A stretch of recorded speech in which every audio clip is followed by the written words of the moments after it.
दोस्तों कांतारा ए legend chapter 1 का trailer release हो चुका है और ट्रेलर देखने के बाद में फैंस के मन में एक ही सवाल है कि आखिरकार इस फिल्म की कहानी क्या होने वाली है। और यकीन मानिए गाइस कि मैं जो स्टोरी आपको इस वीडियो में बताने वाला हूं वो अभी तक यूट्यूब पर किसी ने भी नहीं बताई है। मैं करीबन 50 से ज्यादा वीडियो देख चुका हूं कांतारा चैप्टर 1 की कहानी के बारे में, लेकिन हर कोई बस ट्रेलर की ही कुछ डिटेल्स बता रहे हैं और रिव्यू करके जो सबको मालूम है वो सिर्फ थंबनेल में ही क्लिकबेट कर रही हैं, पर एक्चुअल स्टोरी कोई भी एक्सप्लेन नहीं कर पाया क्योंकि ट्रेलर ही ऐसा है जिसमें स्टोरी समझ पाना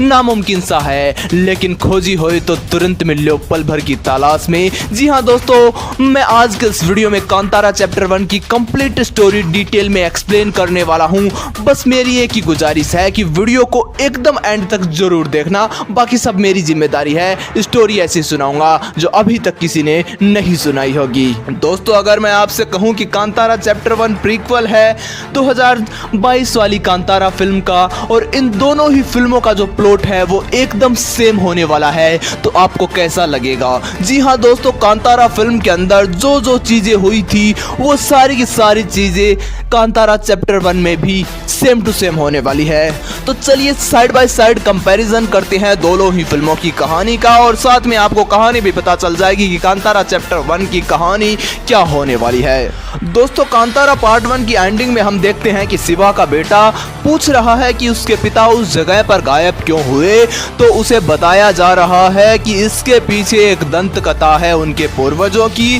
कि आखिरकार कारण क्या है कि जिसके अंदर देव आते हैं वो उस जंगल में गायब क्यों हो जाता है। जो चीजें पहले हुई थी वो सारी की सारी चीजें अभी भी हो रही है, यानी कि शिवा और जो बर्मे जो कि ऋषभ शेट्टी प्ले कर रही हैं कांतारा चैप्टर 1 के अंदर, जिसका नाम बर्मे होने वाला है। दोनों ही कहानियां एक ही जैसी हैं लेकिन टाइमलाइन पूरी तरीके से अलग है। तो दोस्तों जैसे कि कांतारा के पार्ट 1 के अंदर जो शिवा होता है उसका स्टार्टिंग में राजा के साथ में स्ट्रॉन्ग कनेक्शन होता है, राजा उसकी सारी की सारी बातें मानता है। वैसे ही कांतारा चैप्टर 1 के अंदर बिरमे का भी कुलशेखरा राजा के साथ स्ट्रॉन्ग कनेक्शन है, वो भी महल आता जाता रहता है। ये सेम चीजें हमें दोनों ही कहानियों के अंदर देखने को मिलने वाली है। उसके बाद में हम देखते हैं कि शिवा का भी लव इंटरेस्ट है कांतारा के पार्ट 1 के अंदर हम देखते हैं, जो कि फॉरेस्ट डिपार्टमेंट में काम कर रही है, और दूसरी तरफ जो बिरमे है उसका भी राजकुमारी के साथ में लगाव है, और वही सारी चीजें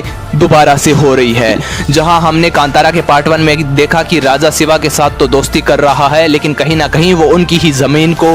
हड़पने के चक्कर में है, और पार्ट 2 के अंदर भी यही होने वाला है कि राजा कांतारा के जंगल के व्यापार के लिए सारी की सारी जमीन हथियाना चाहता है। अब मैं बताता हूं कि कांतारा के जंगलों के अंदर ये व्यापार इतने जोरों शोरों से क्यों चल रहा है, क्योंकि दोस्तों पहले ये लोग साधारण आदिवासी लोग थे, लेकिन जब पंजुर्ली देव आते हैं उनका वो पत्थर रूपी मूर्ति उन्हें मिलती है, और पंजुर्ली देव जो कि खेतों की रक्षा और खेतों के मालिक माने जाती हैं, तो वो उन आदिवासियों को इलायची, काली मिर्च और मसालों के व्यापार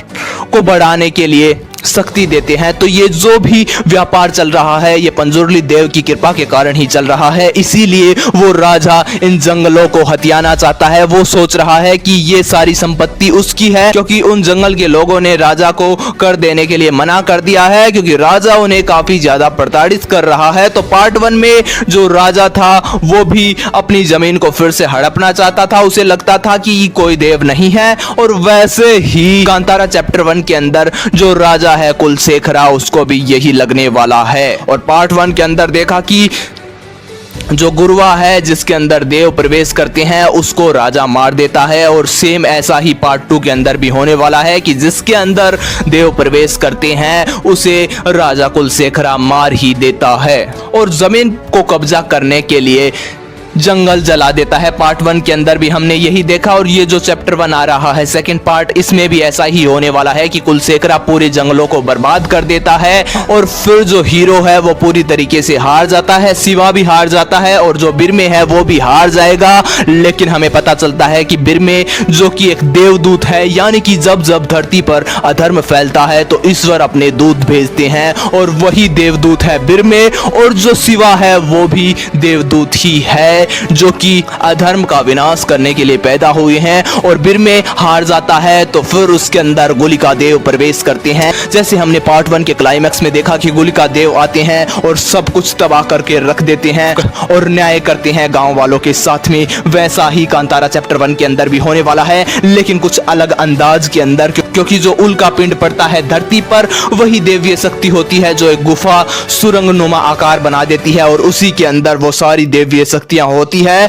तो जब बीर में हार जाता है राजा कुलशेखरा से तो वो उस गड्ढे में गिर जाता है और उसके बाद में गोलिका देव उसके अंदर प्रवेश करते हैं। जैसे हमने पार्ट 1 की एंडिंग में देखा कि जो शिवा है वो उस पत्थर से जाकर टकराता है और उसके बाद में गोलिका देव उसके अंदर प्रवेश करते हैं तलवार निकालकर, वैसे ही कांतारा चैप्टर 1 के अंदर भी उस गड्ढे के अंदर जाने के बाद में ही गोलिका देव उसके अंदर प्रवेश करने वाली हैं। लेकिन चैप्टर 1 के अंदर ये खास है कि इसके अंदर गोलिका देव की भी कहानी दिखाई जाने वाली है कि स्टार्टिंग के अंदर फर्स्ट टाइम गोलिका देव ने कब चमत्कार किया था, और पंजुर्ली देव का भी ओरिजिन दिखाने वाले हैं। लेकिन मेन जो थीम होने वाली है इस फिल्म की, उसके अंदर गोलिका देव ज्यादा देखने को मिलने वाले हैं। और जैसा कि मैंने वीडियो के थंबनेल में लिखा कि जो ऋषभ शेट्टी हैं वो करीबन 4 रोल के अंदर दिखने वाले हैं, तो मैं आपको बता देता हूं कि पहला जो किरदार है वो है शिवा का, दूसरा है शिवा के फादर का जो कि हमने कांतारा 2022 वाली फिल्म के अंदर देखा, तीसरा जो किरदार है वो है बीर में, और चौथा जो किरदार है वो है गोलिका देव। जी हाँ दोस्तों, गोलिका देव का भी कैरेक्टर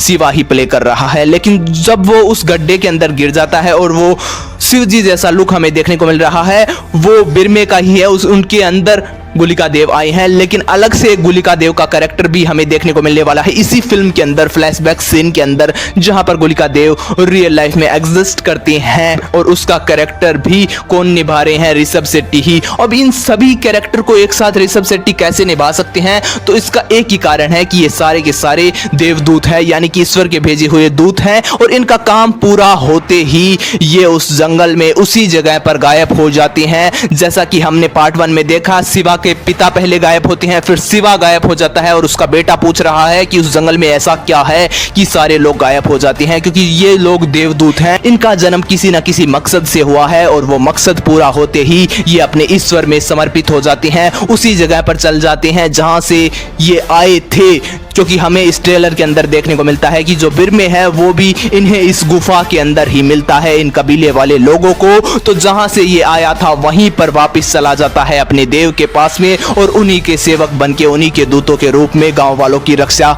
करते रहते हैं। ये तो हो गया इन दोनों फिल्मों की कहानियों के बीच का कनेक्शन कि कैसे ये दोनों फिल्मों की कहानियां कनेक्ट करती है, और भी बहुत सारी चीजें हैं। दोस्तों, जैसा कि आप सब जानते हैं कि हमने कांतारा 2022 वाली फिल्म के अंदर देखा राजा जिसके पास खुशहाल जिंदगी जीने के लिए सब कुछ है, बस नहीं है तो शांति, क्योंकि उसके माता पिता उसके साथ नहीं थे। तो दोस्तों, यही था उस राजवंश का श्राप, क्योंकि दोस्तों जो राजा हमें पार्ट 1 के अंदर देखने को मिला, जिसके मन को शांति नहीं थी, वो बेसिकली उन्हीं का वंशज है जो हमें कांतारा चैप्टर 1 के अंदर देखने को मिल रहा है, यानी कि कुलशेखरा उन्हीं के वंशज हैं। क्योंकि ये जो इनका झंडा है, राज चिन्ह है, ये पहले वाली पार्ट में भी सेम था, और अब जो बीर में वाली फिल्म है इसके अंदर भी सेम है, यानी कि दोनों एक ही वंश से आते हैं। तो उस राजा के मन में शांति क्यों नहीं थी, उसके माता पिता का साथ क्यों नहीं मिला, तो ये कहीं ना कहीं पंजुर्ली देव का ही श्राप था, जो उन्होंने सदियों पहले जंगल के लोगों के साथ में किया था, उसी का श्राप था। लेकिन पार्ट 1 में हम देखते हैं कि देव राजा के साथ उसके महल चले जाते हैं और वो लोगों को उनकी जमीन वापस दे देता है। तो उसके बाद में राजा को भी खुशहाली प्राप्त होती है, और उसके बाद में फिर से उसके जो वंशज आते हैं वो फिर से जमीन को हड़पने की कोशिश करते हैं। तो शिवा का देव दूत के रूप में जन्म होता है, और वही कहानी रिपीट होती है जो हमें कांतारा चैप्टर 1 के अंदर देखने को मिलेगी। वो कहानी पहले से हम देख चुके हैं, और वही कहानी रिपीट होती है। देवदूत के रूप में शिवा आता है और वही राजा जमीन को हड़पने की कोशिश करता है। और जैसा कि हमने देखा कि उस राजा के 2 वंशज थे, उनमें से जो एक वंशज था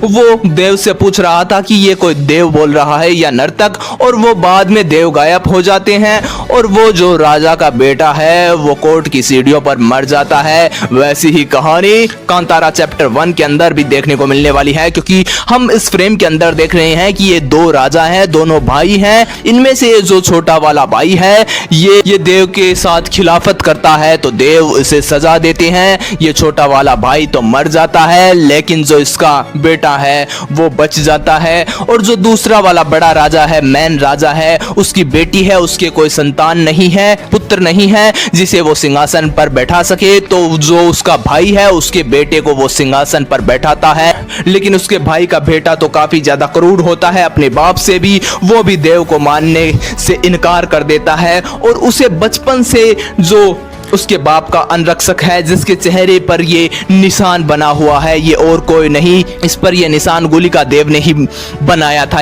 यानी कि गुलिका देव खुद प्रेजेंट थे उस समय। ऋषभ शेट्टी गुलिका देव का किरदार निभाने वाले हैं और जो राजा है कुलशेखरा, उसके पिता को जो मारने वाले हैं वो गुलिका देव ही हैं। और उसका जो ये साथी है, अंगरक्षक है, सेनापति है, उसके चेहरे पर ये निशान भी गुलिका देव के कारण ही हुआ है। और वो उस बच्चे को एक गलत कहानी सुना रहा है। जैसे कि पार्ट 1 के अंदर भी राजा अपने बेटे को गलत स्टोरी सुनाता है, वैसे ही कांतारा चैप्टर 1 के अंदर भी वो व्यक्ति राजा कुलशेखरा को बचपन से गलत स्टोरी सुना रहा है कि कांतारा के अंदर कभी मत जाना बेटा, वहां ब्रह्म राक्षस रहता है। और उसके बाद में जैसे ही कुलशेखरा बड़ा होता है, जंगल को बर्बाद कर देता है, तो वो कहता है इस कचिंगर जंगल में कुछ नहीं है, सब कहानियां हैं। तो ये सारी की सारी चीजें वही हमें पार्ट 1 के अंदर देखने को मिला था कि एक राजा बिलीव नहीं करता है, कहता है कहानियां हैं, और फिर बाद में मारा जाता है। किसके कारण मारा जाता है? गुलिका देव के कारण मारा जाता है। उसका बाप भी गुलिका देव के कारण ही मारा गया था जब गुलिका देव प्रेजेंट थे।